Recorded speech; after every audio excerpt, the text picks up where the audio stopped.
Somm says allows you to better connect with and understand your digital wine consumers. So here I'm in my kitchen and I've got a great bottle of wine brought to me by Wine Dispensary, which is a great local wine shop here in Denver. And you can see they've got a QR code right on the bottle so that when I set this wine down and or gift it to a friend, the wine business's brand goes with the wine. And right off the bat, even without your customers authenticating into Somm Says, they get this great digital wine sort of tech sheet or overview of the wine, how to prepare it, how to serve it, who's the sommelier that brought this, and what's the great business that I can go find this wine if I like it. And so here again, you see as soon as I scan the QR code, the first thing the customer sees, whether they're on the app or on the website, doesn't matter. They're going to get this experience that's going to show them that this game is brought to you by Wine Dispensary. This wine is organic, you can see here, and it's vegan friendly. I can see the serving temperature, I can see decanting time, I can see where it's from. I can learn more about the sommelier that actually brought this to my table. I can see that braised lamb ragu is a phenomenal opportunity to pair this wine with, and then all of a sudden I can just jump over and I can see a wine recipe or a recipe right here with serving instructions that'll help me create a great food and wine pairing experience for my guests. In addition, I can actually see what my friends said about this wine. So here I can see Sean and Cameron. They both thought this wine was top 10%, which is phenomenal. I can read more details about the winery. Once I'm authenticated, I can actually explore additional details. I can actually see more information about the wine. Again, buy it now link. I can see where it's from. I can see how many bottles were produced if they tell us about that. I can see importers. I can see a lot of details that obviously wouldn't fit on a wine label. So now I get to join the game, right? So I'm going to go ahead and join the game. I'm going to get to either play by myself, play with my friends. The game is real time and it's asynchronous, which means that I can play today and tomorrow I can invite my friend to play this game. And even though I'm not playing, they can just play at their own speed and their own time. I can share this with my family. And if they have access to this wine in their own hometown, they get to play it.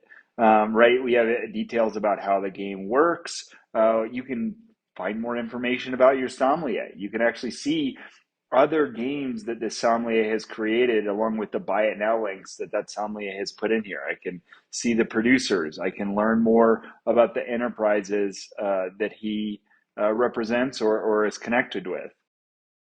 And I can invite my friends to play. So if I want, I can just go ahead and share this message on iMessage.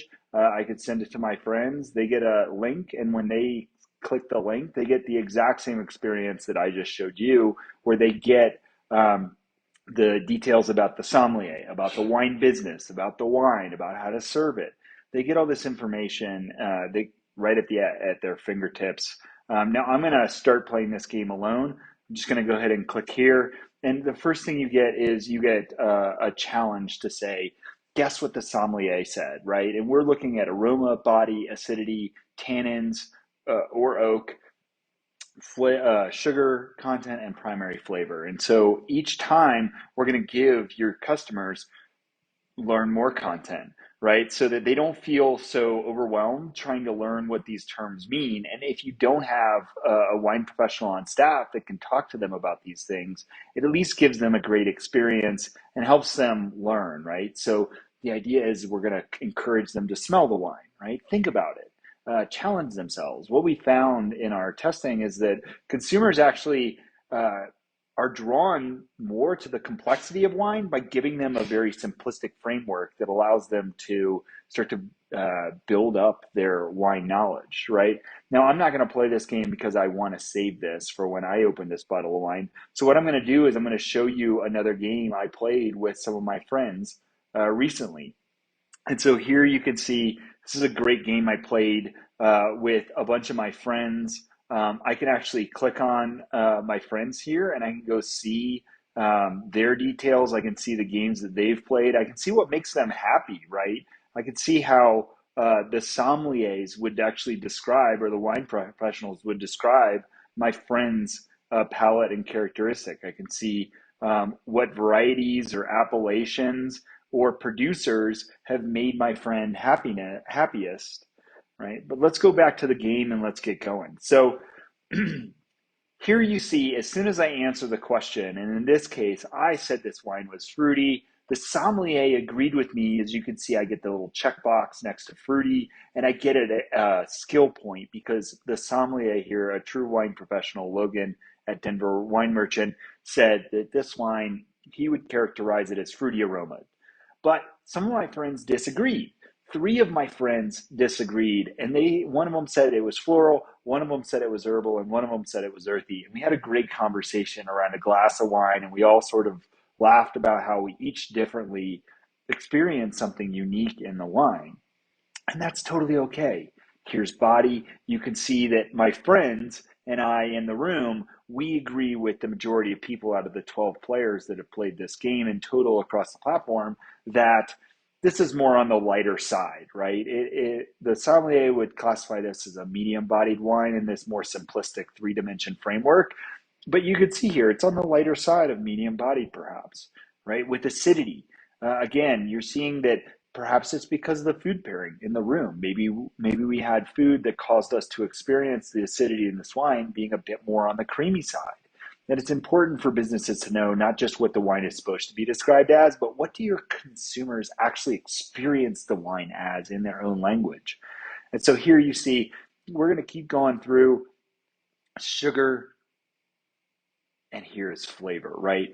Now, at the end of the wine tasting experience, which is here at flavor, I get asked, do you like it or not? And this is a much more simplistic way to better understand consumer perceptions of value. And so what we've done is we've basically broken down our framework and said, it's okay to say the wine is average. In fact, businesses want to know that because they want to understand who are customers that really like my wine versus who are customers that I might not want to try to sell them another bottle of that wine and waste my breath, right? And so here we give the business an opportunity to understand, do your customers have an explicit preference or do they have an explicit non-preference, right? Average would be a weak explicit non-preference. That means that it's okay. It's average. I might drink it again, might not. Not for me is a clear explicit sign that they have a strong non-preference, meaning they don't want it. And that's totally okay. And what we're really interested in is focusing on customers that like it at the top 10% or top 25%. Now, here you see four of my friends resoundingly said, yes, this is a phenomenal wine for me. And so what we've done here is we've created social commerce functionality. So every one of those four friends that like this wine top 10%, all of their friends, and you can imagine the exponential growth here, all of those four friends got a push notification and an in-app notification and an email that said, hey, your friend liked this wine top 10%. Click here to buy it now from your local business, in this case, Denver Wine Merchant, and check out Logan. Logan's a great sommelier. He might be able to find a wine that you think is top 10%. So the idea here is that we're helping businesses tap into not just the first degree of separation consumer, the one that buys the wine, but how do you connect with their friends? How do you connect with their associates that are likely to be in your own local market? Now, at the end of the game, I obviously, here, Logan and I disagreed. I got 1 out of 6 correct, and I have the buy it now button. I can actually review the details about the game if I want to scroll down. In this case, I've already requested, and Logan's actually provided me with a great recommendation here, a great personal recommendation. But in this case, what I'm going to do is I'm going to show you guys what games look like. And so let me go down here. I'm going to pick a game that I've played, but I haven't necessarily requested a recommendation. And so here I'm going to click into a game that I've already played. I ended up playing this with a couple of my friends the other night. Again, I can review the game if I want. I can check out what my friends said.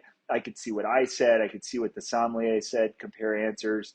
But in this case, what I'm going to do is I would like to get a recommendation. And so now I am able to actually reach out This is Jameson. Jameson is a sommelier at Proof Wine and Spirits in Denver, Colorado, another phenomenal wine shop. And I can actually say, man, while this wine was average for me, I think what would really kick it up a notch is I would actually like a slightly sweeter experience, to be honest. I would like a little bit more of that fruity flavor, perhaps. The point being is that I'm going to ask the sommelier for a recommendation. And in management, which I'll show you in another video, the business actually gets that recommendation request and can respond directly back to the customer with a buy it now link. And that's what has happened here with Logan's game. And so Logan has responded with a wine and a buy it now link. And in essence, he responded to the request for more body. I thought this wine was a little on the light bodied side, and I would like to have something with a little bit more substantial mouthfeel to it. And so he's recommended a great wine for me. Now, that's not it. I can actually follow wine businesses. And so here you can see I followed a number of great wine businesses, wine influencers, both here local in Denver and around the world. And so whenever they create a new game on the platform, I get to actually see what are some cool new games that are coming out that they've been drinking, right? And so I get to follow my sommelier as they go through the wine world. I get to follow both sommeliers and businesses. I also get to follow producers. Here's one that I really love. Huaya Vineyards. Huya Vineyards, they're phenomenal. And so I get to see them, get to see all the games that are produced. It's really meant to be a cool, fun experience for wine consumers.